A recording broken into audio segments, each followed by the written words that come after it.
Assalamu alaikum. Que la paix soit sur vous. Bismillahirrahmanirrahim. Au nom d'Allah, le Dieu très miséricordieux, frères, sœurs et amis, je vais vous présenter le déroulement aujourd'hui. Tout d'abord, le révérend Jimmy Swaggart commencera. Il s'adressera à nous pendant 30 minutes. Ensuite, frère Ahmed Didat parlera pendant 40 minutes. Enfin, le révérend Jimmy Swaggart reviendra à la tribune pour nous adresser un dernier discours de 10 minutes. Nous avons pensé que cela serait juste et équitable, et ils ont tous deux accepté. Après ce temps, vous, le public, aurez l'opportunité de poser vos questions à ces intervenants. Nous aurons 1 heure de questions-réponses. Je le rappelle, le débat porte sur la Bible, la parole de Dieu. Que nous, musulmans et chrétiens, fassions preuve de notre meilleur comportement. Qu'Allah Tout-Puissant nous bénisse. Je vous présente le révérend Jimmy Swaggart.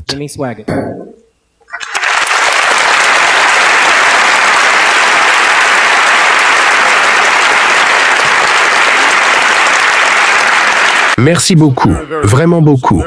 Je suis tellement heureux d'être ici ce soir. Et même si ce débat ou ces discours sont présentés par nos amis musulmans, néanmoins, ce distingué érudit du monde de l'islam, Monsieur Didat est venu nous rejoindre dans notre ville. Et je viens juste de rencontrer Monsieur Didat cet après-midi, ou plutôt devrais-je dire ce soir, pendant quelques minutes seulement. C'est le genre de gentleman que l'on rencontre et que l'on apprécie immédiatement. Et je veux que tous les chrétiens ici présents, et bien sûr, je sais que vous, les musulmans, vous joindrez à nous, et cela ne compte pas dans mes 30 minutes. Je veux que nous offrions à Monsieur Didat un grand accueil chaleureux, une marque d'amitié dans notre ville de Bâton Rouge.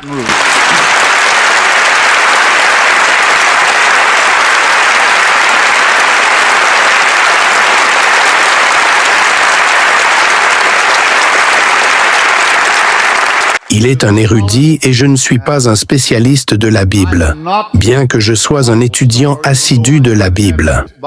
Il taquinait ma femme et moi juste avant que nous montions sur scène et a dit que l'islam autorise 4 épouses. Il vient de me corriger en disant « jusqu'à 4 ». J'ai répondu « Eh bien, Monsieur Didat, le christianisme ne nous en autorise qu'une seule, alors j'ai dû choisir la meilleure dès le premier coup. »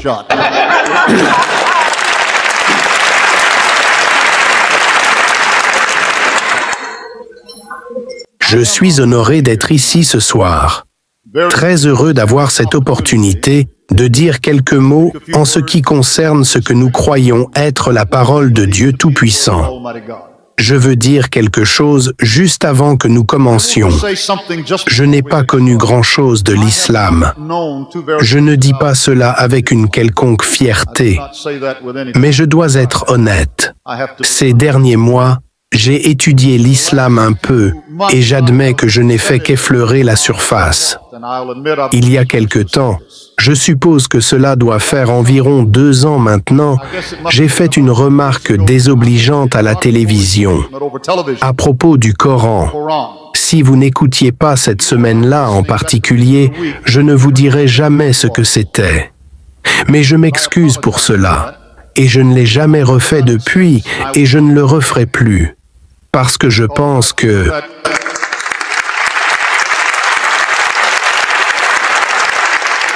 ce n'était pas la bonne chose à faire. Et après cela, j'ai étudié un peu, comme je l'ai mentionné il y a un instant, et j'ai appris que les musulmans sont parmi les personnes les plus hospitalières sur la face de la terre. J'ai aussi appris que vous êtes extrêmement, totalement dévoués et sérieux au sujet de votre foi. En d'autres termes, ce n'est pas juste une façade pour vous.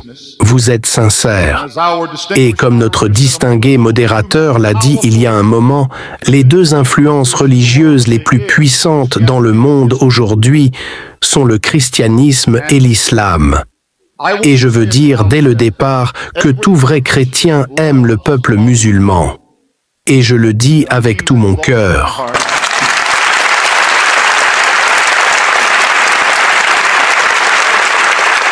J'ai appris à respecter le Coran. J'ai appris à respecter les musulmans. Je ne crois pas que le Coran soit la parole de Dieu. Je ne crois pas que Muhammad était le prophète de Dieu. Mais je respecte vos croyances. Je respecte votre foi. Je respecte votre sincérité.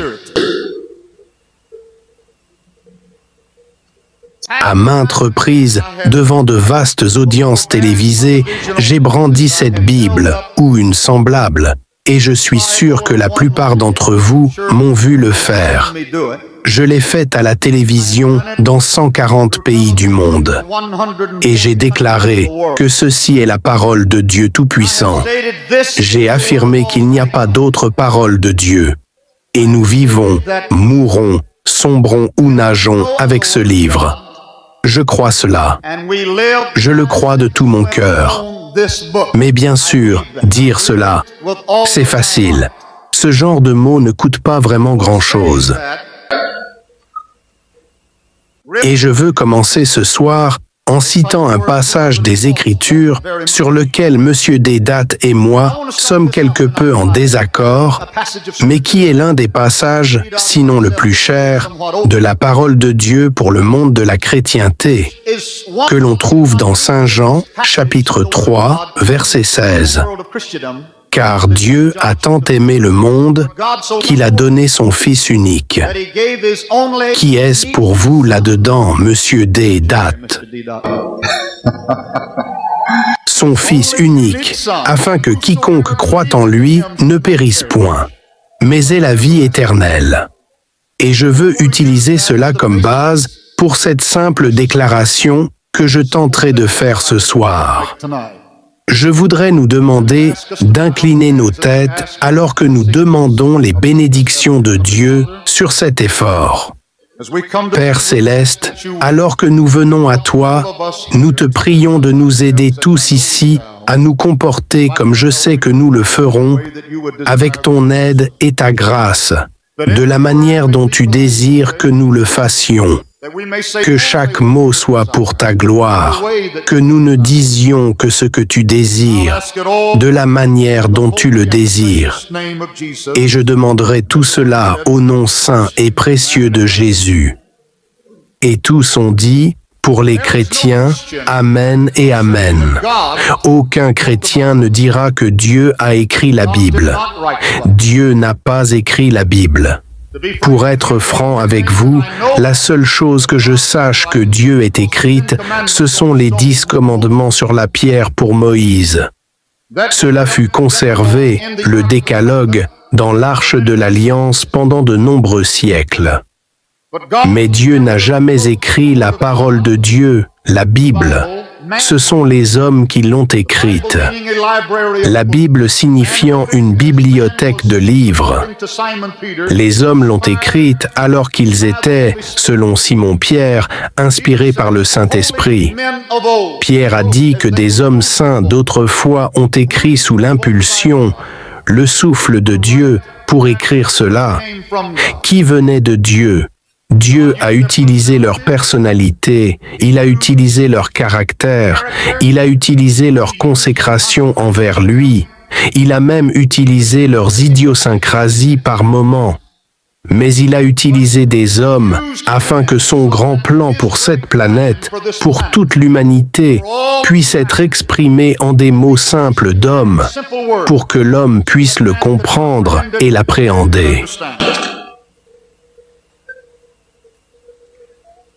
Il n'existe aucun livre sur la face de la Terre qui ait été soumis à autant de critiques textuelles que ce livre. Je me sens quelque peu insignifiant en me tenant ici, tentant de parler de la Bible, quand je réalise que certains des plus éminents érudits du monde ont examiné de manière critique chaque texte, encore et encore et encore, n'épargnant ni dépenses, ni temps, ni effort pour déterminer s'il était bien ce qu'il prétendait être. J'ai lu la Bible de nombreuses fois, et d'autres, comme moi, l'ont lu bien plus souvent, bien plus instruits que je ne pourrais jamais l'être, comprenant à la fois l'hébreu et le grec. Les premiers passages de la Bible ont été écrits il y a environ 3500 ans. À ma connaissance, c'est le plus ancien livre de révélation sur toute la face de la terre. Nous croyons que Moïse a écrit ce qu'on appelle le Pentateuque, ces 5 premiers livres, à l'exception peut-être des derniers versets du Deutéronome. Et il aurait même pu écrire cela, car nous croyons que Dieu, et je sais que l'islam croit aussi, est si puissant qu'il aurait pu révéler à Moïse exactement comment il mourrait et comment ses funérailles se dérouleraient. Cela n'aurait posé aucun problème à Dieu, mais qu'il l'ait écrit lui-même ou que Josué l'ait écrit, cela a été écrit il y a environ 3500 ans. Et l'ensemble de la parole de Dieu, comme beaucoup d'entre vous le savent, a été écrit par environ 40 hommes sur une période d'environ 1600 à 1800 ans, le dernier livre ayant été écrit environ 100 ans après la mort, la résurrection et l'ascension du Seigneur Jésus-Christ, rédigé par l'apôtre Jean. Maintenant, elle a été examinée de manière critique, plus que n'importe quel autre livre sur la face de la terre, comme je l'ai mentionné. Il est très intéressant de noter que Yusuf Ali, dans sa traduction en anglais largement utilisée du Coran, cite à 2 reprises Sir Frederick Kenyon comme une autorité renommée. Kenyon, ancien conservateur principal du British Museum, était l'une des plus grandes autorités mondiales en matière de critique textuelle des œuvres anciennes. Je veux le redire, Kenyon était l'une des plus grandes autorités mondiales en matière de critique textuelle des œuvres anciennes. Concernant la fiabilité textuelle de la Bible, il a conclu que le chrétien peut prendre l'ensemble de la Bible dans sa main et dire, sans peur ni hésitation, qu'il tient dans sa main la véritable parole de Dieu. Concernant le Seigneur Jésus-Christ, le professeur de Harvard Simon Greenleaf, qui, avec le juge de la Cour suprême Joseph Story, est crédité d'avoir propulsé l'école de droit de Harvard à sa position éminente. Il a abandonné son agnosticisme seulement après des mois d'études minutieuses et d'introspection, reconnu comme la plus grande autorité américaine en matière de preuves juridiques. Greenleaf s'est trouvé logiquement forcé de conclure, après un examen long et critique, que la mort, l'ensevelissement et la résurrection littérale et historique de Christ en tant que Fils de Dieu, en paiement de nos péchés, était établi. Par des preuves irréfutables et écrasantes, l'un des esprits juridiques les plus brillants sur la face de la terre. En plein accord, le professeur Thomas Arnold, qui occupait ou a occupé la chaire d'histoire moderne à Oxford, a écrit « J'ai été habitué pendant de nombreuses années à étudier les histoires d'autres époques et à examiner le poids et les preuves de ceux qui en ont écrit. Et je ne connais aucun fait dans l'histoire de l'humanité qui soit prouvé par des preuves meilleures et plus complètes de toutes sortes, à l'entendement d'un chercheur impartial, que le grand signe que Dieu nous a donné. Jésus-Christ est mort et est ressuscité d'entre les morts. Ce qui est proclamé dans la parole de Dieu. Aucun homme n'a jamais dit qu'il mourrait et reviendrait d'entre les morts, comme Jésus-Christ l'a fait. Maintenant, quelques mots sur les nombreuses versions de la Bible. En réalité, c'est une déclaration incorrecte. Il n'y a qu'une seule version de la Bible. Il existe de nombreuses traductions. Nos érudits débattent constamment des différentes traductions. La version King James, comme nous utilisons ce terme, comme je l'ai mentionné incorrectement, est en réalité une traduction. D'autres ont été publiées. Elle critiquait la King James, allant même jusqu'à travailler sans relâche pour tirer l'Ancien Testament de l'hébreu dans lequel il fut écrit, avec quelques versets en araméen, et le Nouveau Testament en grec. Certaines traductions, nous pensons, sont incorrectes. Personnellement, j'aime la King James. Cependant, le Coran a également été traduit en de nombreuses langues. Il y a eu différentes traductions du Coran en anglais, en Afrique du Sud, et M. Deedat peut me corriger si je me trompe. Je crois que c'était en 1978, le Coran. Une traduction particulière a été publiée qui a fait l'objet de débats et, je crois, on a exigé qu'elle soit retirée du marché. Ainsi, les érudits du Coran rencontrent le même problème que nous en christianisme. Essayer de transposer une langue dans une autre. Ce n'est pas facile. Dans certaines langues, il n'existe même pas de mots pour exprimer ce que vous voulez dire. C'est donc très difficile de trouver parfois le mot parfait pour correspondre à ce qui a été écrit en hébreu ancien ou en grec ancien, le grec koiné. Il existe environ 24 000 manuscrits de la parole de Dieu. Du Nouveau Testament uniquement, devrais-je dire, qui date d'avant 350 après J.T.A.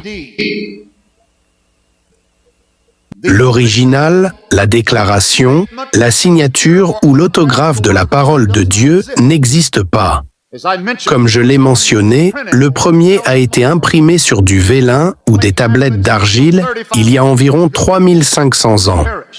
Ils ont disparu à cause d'une utilisation excessive et parce qu'ils ont été inscrits sur des matériaux de faible durabilité, du moins pas sur une aussi longue période. Mais quoi qu'il en soit, environ 24 000 copies ont été réalisées. Et les études savantes nous disent, en ce qui concerne les livres anciens de l'Antiquité, que s'il existe au moins 10 copies, il n'est pas nécessaire d'avoir l'original pour garantir l'authenticité de l'original.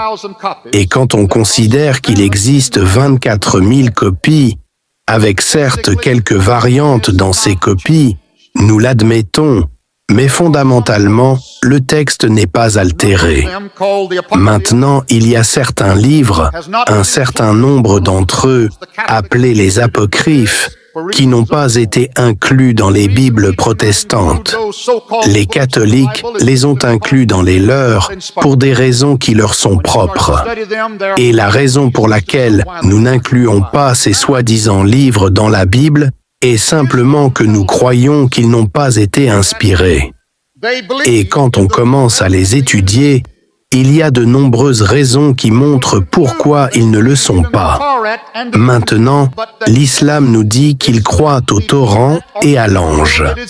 Ils concluront qu'ils croient au Torah et à l'ange, mais que ceci n'est pas le Torah ou l'ange, que c'est un texte corrompu. Et s'il s'agit d'un texte corrompu, alors notre foi est vaine. S'il s'agit d'un texte corrompu et que ce que je tiens dans ma main n'est pas la parole de Dieu, alors des multitudes multipliées de millions de chrétiens ont cru en vain, vécu en vain et sont morts en vain.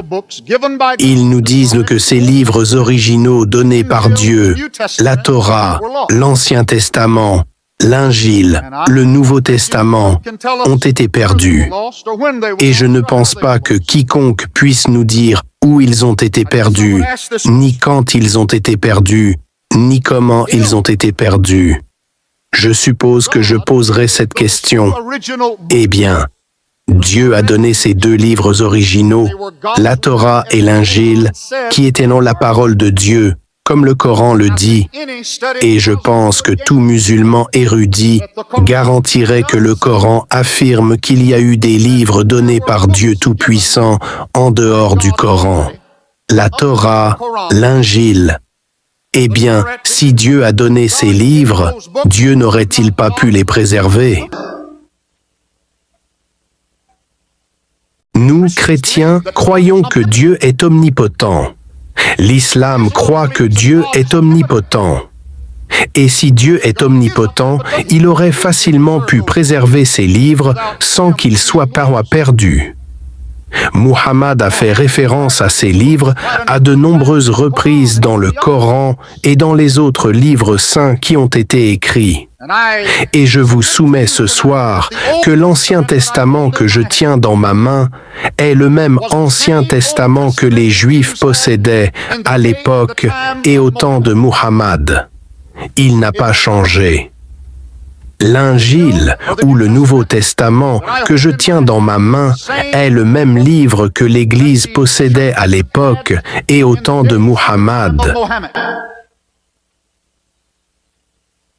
Dieu l'a préservé. Notre foi n'est pas vaine.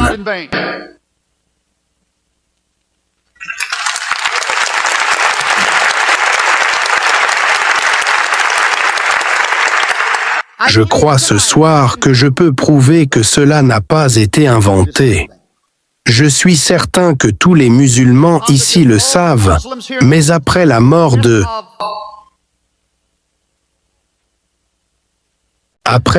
Muhammad, il y avait un assez grand nombre de versions du Coran qui circulaient, comme on dit proverbialement, et des instructions furent données par les docteurs musulmans de la religion pour que le calife Othman standardise le texte. Je me demande combien de musulmans savent cela, peu de temps après la mort de Muhammad, parce qu'il existait de nombreux textes du Coran. Maintenant, nous n'étudions pas le Coran ce soir, mais je veux juste mentionner ceci. Tous ces textes contiennent une multitude de lectures variantes. Et pendant son règne, des rapports lui parvinrent indiquant que dans diverses régions de Syrie, d'Arménie et d'Irak, les musulmans récitèrent le Coran différemment de la manière dont ceux d'Arabie le faisaient. Othman demanda immédiatement le manuscrit du Coran qui était en possession de Hafsa, si je prononce correctement son nom, l'une des épouses de Mohammed et la fille d'Umar. Et il ordonna à Zayd ibn Thabit et à 3 autres personnes de faire des copies du texte et de le corriger là où c'était nécessaire. Quand celles-ci furent achevées, nous lisons qu'Uthman prit des mesures drastiques concernant les autres manuscrits du Coran existants. Uthman envoya à chaque province musulmane une copie de ce qu'ils avaient copié et ordonna que tous les autres matériaux coraniques, qu'il s'agisse de manuscrits fragmentaires ou de copies complètes, soient brûlés. S'ils n'étaient pas contradictoires, je me demande pourquoi il ordonna qu'ils soient brûlés. Les seuls qui aient jamais ordonné que la Bible soit brûlée sont ceux qui la détestaient. Je me demande s'il a jamais été expliqué combien de passages dans le Coran, qui est un livre magnifique. Littérairement, il est inégalé. Mais combien d'histoires ont été plagiées à partir de fables et de folklore juifs? Je me pose la question. Je veux examiner un instant les prétendues contradictions ou variations trouvées dans la parole de Dieu. Et à partir de cela, je veux vous prouver que ceci est la parole. Dans 2 Samuel 24:4 et 1 Chroniques 21:1, il est mentionné que Dieu provoqua David, 2 Samuel, Satan provoqua David, 1 Chroniques. Cela semble être une contradiction. Bien sûr, quiconque étudie la parole de Dieu sait que Dieu est souvent dit faire des choses qu'il se contente de permettre. Pour être honnête avec vous, il y a des preuves dans le Coran que la même chose a été faite par je veux le redire. Il n'y a pas de contradiction ici. Dieu, souvent, surtout dans l'Ancien Testament, est placé dans une position où il est tenu responsable de quelque chose alors qu'il ne fait que le permettre. Et en réalité, il est responsable, en effet, quand on y réfléchit. Dans un roi 4:26, il est question de 40 000 écuries, la grandeur de Salomon. Dans 2 Chroniques 9:25, 4 000 écuries pour le même incident, et on pourrait penser, n'est-ce pas une contradiction? Oui, c'en est une. Clairement et simplement. Cela relate la même histoire. Il y a plusieurs incidents dans la parole de Dieu qui disent la même chose de différentes manières, où un récit donne un nombre et un autre récit donne un nombre légèrement différent. Un autre dira 2000 et dans 2 Chroniques ou une chronique, 3000 ou autre. Dans Saint Jean 8, versets 1 à 11, on raconte l'histoire de la femme surprise en adultère. Et certains disent que cela ne figurait pas dans le texte original. C'est une imposition, c'est une corruption.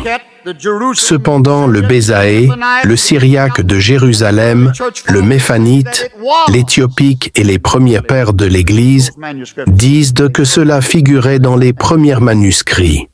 Et ces manuscrits, ils étaient des manuscrits et ils contiennent, il y a des passages dans la parole de Dieu. 2e Roi 19 et Isaïe 37 sont identiques.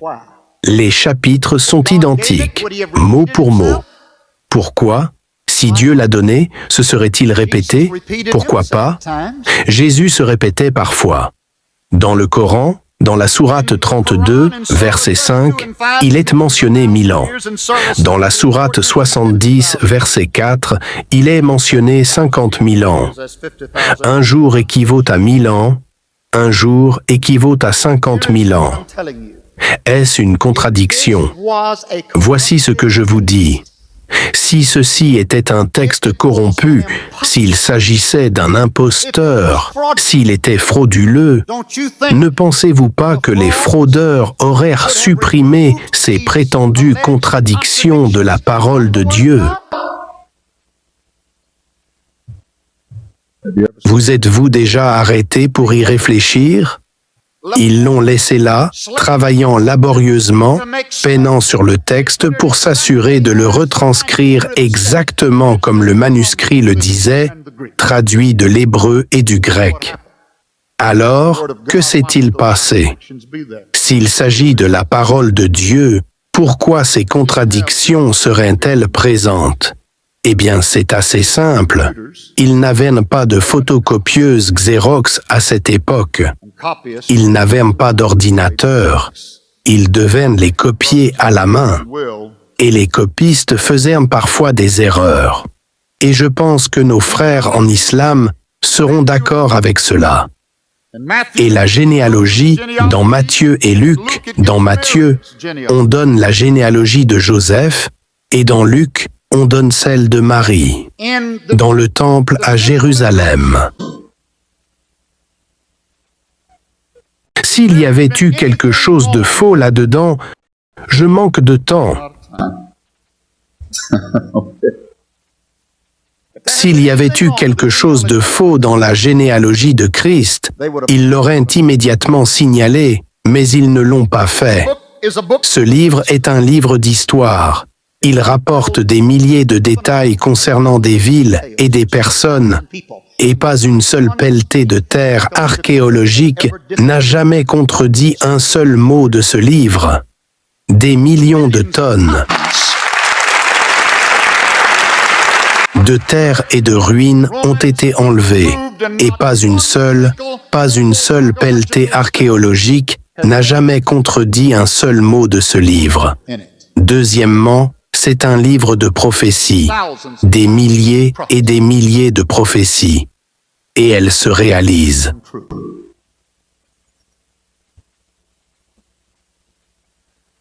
Je veux conclure avec ceci.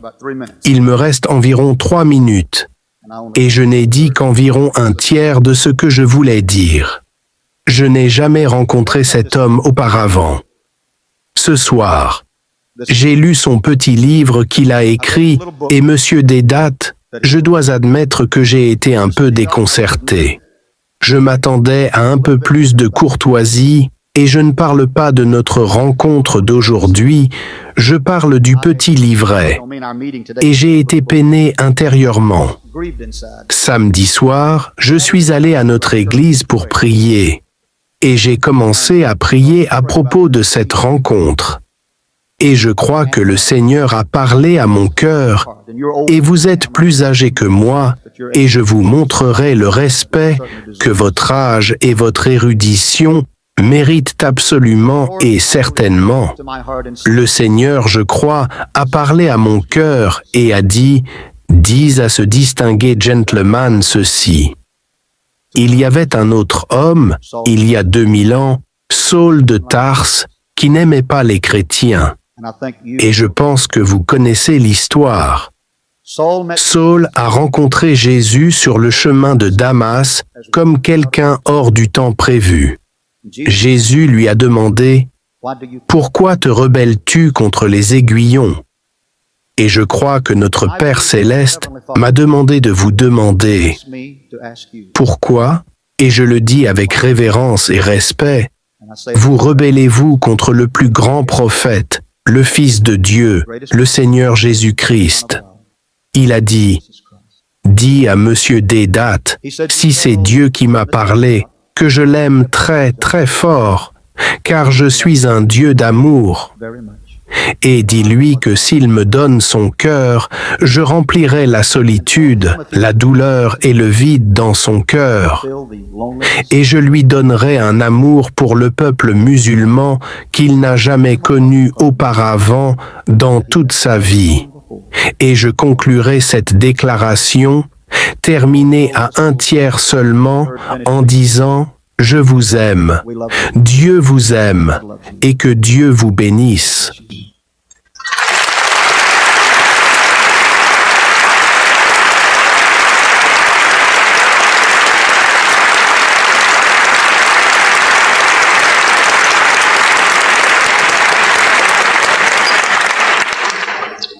Et maintenant, frère Ahmed Deedat.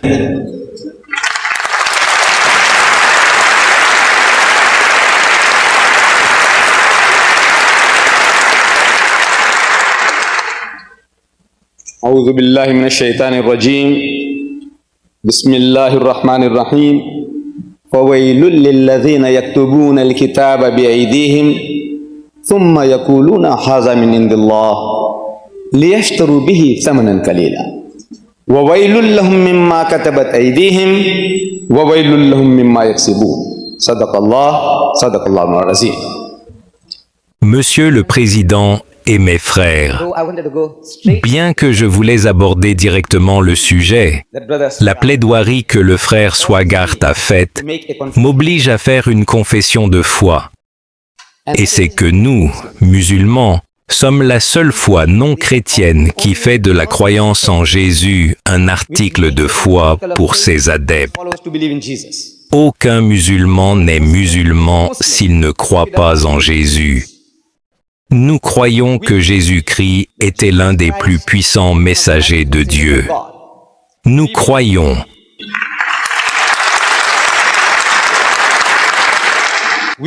qu'il était le Messie. Nous croyons en sa naissance miraculeuse, que beaucoup de chrétiens modernes rejettent aujourd'hui.